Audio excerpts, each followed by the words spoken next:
Hello friends, कैसे हैं आप सब। So welcome back and forever के लास्ट पार्ट में आप सभी ने सुना कि शीतल अरुण से बात करती है। वो कहती है कि उसे पेशेंस के साथ हैंडल करना पड़ेगा। आप मुझे समझदार और मैच्योर इंसान लगे, इसलिए आपको बुलाया। अगर आप आजकल के लड़कों की तरह होते तो शायद आपको इस तरह बात करने के लिए ना बुलाती।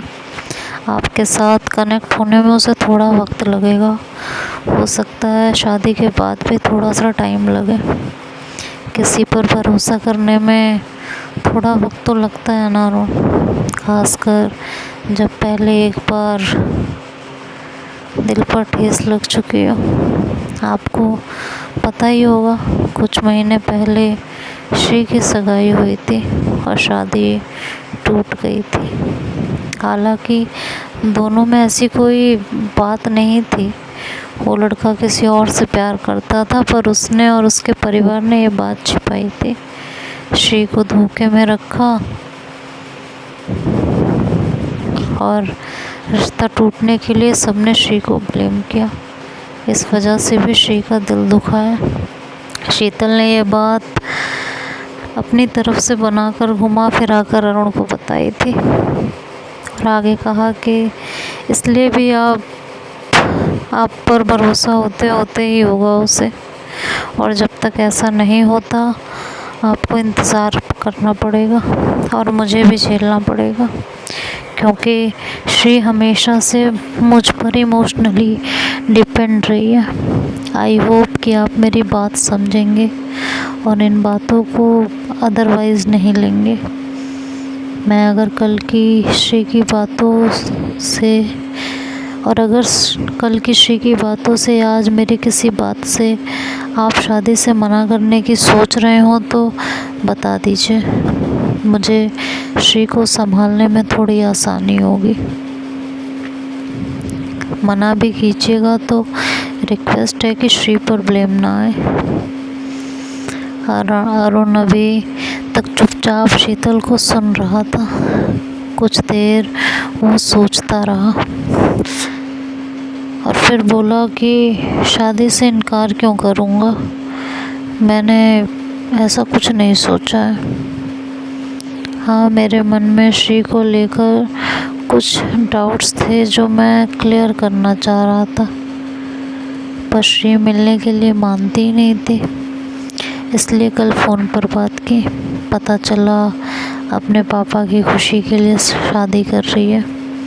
फिर आज आपने जो बताया उससे सिचुएशन साफ हो गई कि उसका ऐसा बिहेवियर क्यों है। मेरे साथ कोई लड़की ऐसा करती तो मैं भी शायद 100 बार सोचता। श्री का ऐसा बर्ताव करना ऑब्वियस है और आपकी बात का मैं ध्यान रखूँगा। ये कहकर दोनों खड़े हो गए थे। चलते हुए शीतल ने कहा, मिस्टर अरुण, मेरी कोई बात बुरी लगी हो तो सॉरी। ये बोलकर शीतल घर आ गई थी। रास्ते में शीतल ने श्री को फ़ोन पर सारी बातें बता दी थी जो उसने अरुण से कही, और अरुण ने जो शीतल को जवाब दिया तो श्री ने हल्की नाराज़गी जताते हुए कहा कि क्या ज़रूरत थी उससे बात करने की, मैंने बोल तो दिया था जो मर्जी हो करे, मन में आए तो शादी करे वरना ना कर दे। शीतल ने कहा, इसीलिए तो बात करनी ज़रूरी थी।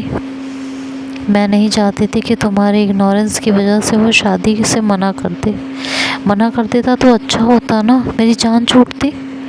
और क्या होता उससे, तुम्हारे पापा रिश्ता ढूंढना बंद कर देते, या तुम शादी से मना कर देती कि लड़का मत ढूंढो, मैं अब शादी नहीं करूँगी। श्री, वो कोई और लड़का ढूंढते, और ज़रूरी तो नहीं कि वो लड़का इतना ही अच्छा निकले। अरुण सीधा साधा लड़का है, उसमें फालतू की अकड़ नहीं है, वरना तुम्हारे बर्ताव का वो दिल का ताड़ बना चुका होता। अगर शादी होनी है तो अरुण से ही, वो बेस्ट है तुम्हारे लिए, वो तुम्हारा ख्याल रखेगा। श्री ने कहा, और तुम्हें कैसे पता कि वो मेरा ख्याल रखेगा ही रखेगा, क्योंकि उसने रखना शुरू कर दिया है। तुम्हारे नखरे अभी तक मैं ही झेलती थी, अब उसने भी शुरू कर दिए हैं। तुम्हारा अभी तक का जो बर्ताव रहा है ना उसके साथ, कोई और लड़का होता तो अपनी माँ के पास शिकायत लेकर पहुँच गया होता कि कैसी लड़की ढूंढी है, मुझसे ढंग से बात भी नहीं करती और एटीट्यूड ऊपर से दिखाती है। समझ में आया? तो ये फालतू की बातें बंद करो। शादी होगी तो अरुण से ही होगी, समझ गई? ये बोलकर बात ख़त्म हो चुकी थी। धीरे धीरे दिन बीत रहे थे और शादी की शॉपिंग और तैयारियां ज़ोर शोर से शुरू हो गई थी। हर शॉपिंग पर शीतल साथ होती थी। लड़के वाले श्री की सारी चीज़ों की खरीदारी श्री के साथ करना चाहते थे, जिससे श्री की पसंद की ही चीज़ें ली जाएं। आखिर पहनना तो श्री को ही था ना। पहली बार तो शीतल श्री की ज़बरदस्ती करने पर चली गई, पर शीतल के लिए कितना मुश्किल था ये सिर्फ वही जानती थी। शादी के लिए जब श्री के लिए साड़ी पसंद की जाने लगी तो शीतल के दिल के टुकड़े टुकड़े हो गए थे, या यूँ कहें टुकड़े हुए दिल के टुकड़े टुकड़े हो गए थे। शादी मराठी रीति रिवाज से होनी थी तो साड़ी पहननी थी श्री को। वो दिन शीतल ने बड़ी मुश्किल से काटा था। दिल अंदर से चूर चूर हो रहा था और चेहरे पर मुस्कान रखनी थी। उसे पता था कि अगर वो टूटी तो श्री और डिप्रेस हो जाएगी। इधर श्री के लिए भी ये सब आसान नहीं था। इन दिनों आंसू उसकी पलकों पर ही रहते थे।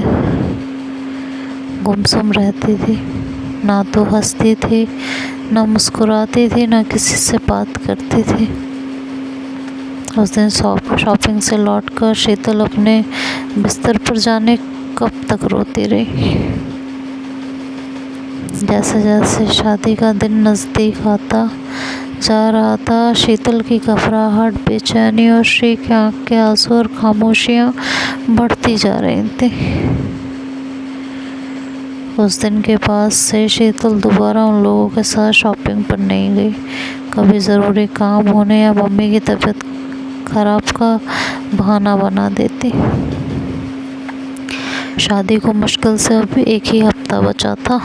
सब श्री को ऑफिस से छुट्टी लेने के लिए बोलने लगे थे, पर श्री ने मना कर दिया था। शीतल से एक दिन भी दूर रहना मुश्किल था।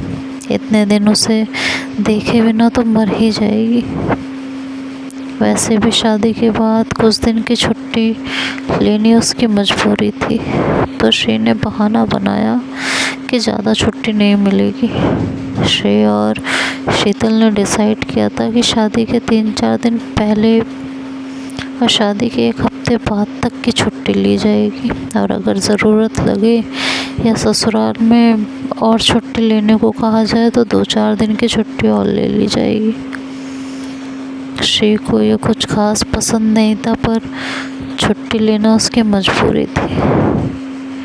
शीतल ने 3 दिन की छुट्टी ली थी और शादी के 4 दिन पहले ही वो अपना सूटकेस तैयार कर श्री के घर आ गई थी। अब 2 दिन से यहीं से ऑफिस जा रही थी।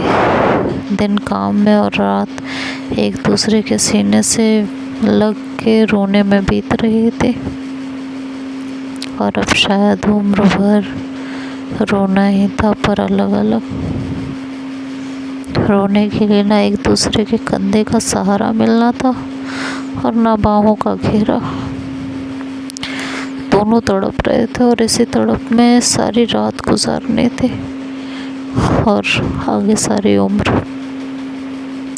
शादी के दिन से एक रात पहले उस दिन मेहंदी और हल्दी थी। श्री को मेहंदी लग रही थी। शीतल श्री के पास ही बैठी थी। आज सुबह से श्री उसे अपने पास से हटने ही नहीं दे रही थी। शीतल के लिए उसे मेहंदी लगते देखना मुश्किल हो रहा था, पर हट नहीं सकती थी,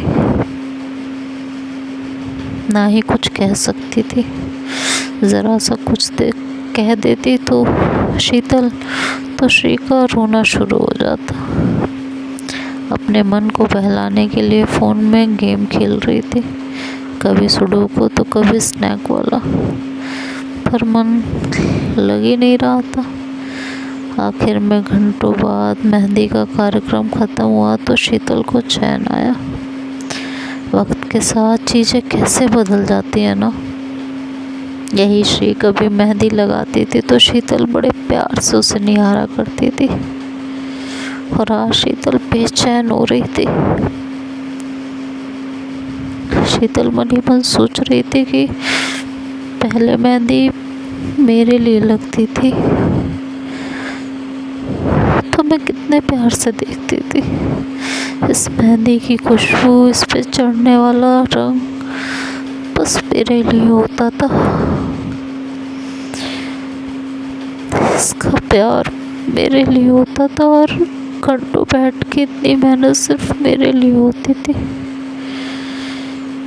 और आज यही मेहंदी किसी और के लिए लग रही है। मेहंदी लगवाकर श्री अपने रूम में आ गई थी। शीतल खाना लेकर आई तो श्री ने कहा, मेरा मन नहीं है, मैं नहीं खाऊंगी। शीतल बोली, ऐसा है, मुझे भूख लगी है और तुम्हारे बिना मैं भी नहीं खाऊंगी, तो चुपचाप खा लो। वैसे भी अब मेरे हाथों से तुम्हें खाना जाने कब नसीब होगा। श्री ने देखा तो उसकी आंखों से एक आंसू टपक गया और श्री ने खाना खाना शुरू कर दिया। खाना खाकर शीतल ने कपड़े बदले और आकर श्री के बगल में लेट गई। श्री अपनी दोनों बाहें और पैर टांगे हुए कुछ सोच रही थी। शीतल ने पूछा तो बोली, कुछ खास तो नहीं सोच रही, बस ऐसे ही ख्याल आया कि इतनी देर से तुम्हें छुआ नहीं है, हग नहीं किया है, जबकि तुम मेरे साथ हो, मेरे पास हो। तुम्हारे बिना इतने दिन कैसे रहूंगी। तुम मेरे पास हो तब मुझे चैन नहीं पड़ रहा है, तुमसे दूर कैसे रहूंगी।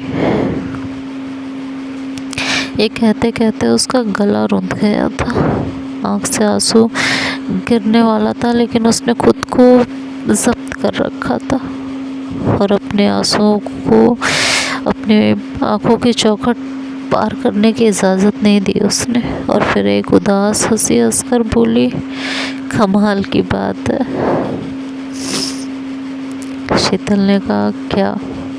श्री ने कहा, कमाल की बात यह है कि तुम मुझसे दूर होगी, मैं तुम्हारे पास नहीं रहूँगी, और तब भी मैं मरूँगी नहीं, जिंदा रहूँगी। सबसे ज़्यादा कमाल की बात तो यही है कि मैं मरूँगी ही नहीं, सांसें लेती रहूँगी, जिंदा रहूँगी। और ये कह के श्री चुप हो गई थी। तो देखते हैं अब आगे क्या होगा। बहुत तकलीफ होती है अपने प्यार को किसी और का होते हुए देखने में, उसके हाथों में किसी और के नाम की मेहंदी लगे हुए देखने में। वो लाल जोड़ा जिसे हम अपने नाम से उसे पहनाना चाहते थे, वो किसी और के लिए पहनते हुए देखने में। मेहंदी वाले हाथ जिसमें हमारा नाम होना चाहिए था, उस मेहंदी वाले हाथ में किसी और का नाम हुआ, ये सोच के रूह कांप जाती है। जिसके बिना एक पल सांस लेना मुश्किल होता हो, उसे उम्र के लिए किसी और को सौंपने में बहुत तकलीफ होती है, बहुत ज़्यादा। लेकिन क्या करें, लड़कियों की मजबूरी ही ऐसी होती है। कोई उसे मजबूरी का नाम देता है, कोई कुछ, बट जिसके ऊपर बीतती है सिर्फ वही समझ सकता है कि हर चीज़ कह देनी आसान नहीं होती। बहुत से रिश्ते बचाने के लिए अक्सर प्यार को बलि का बकरा बनना पड़ता है। कह देना आसान होता है कि बात करनी चाहिए बड़ों से, पेरेंट्स से, वो समझेंगे, लेकिन करना आसान नहीं होता, और उस टाइम में तो बिल्कुल भी नहीं होता था। तो देखते हैं आगे क्या होगा, ये तो नेक्स्ट पार्ट में सुनेंगे। Bye bye, take care.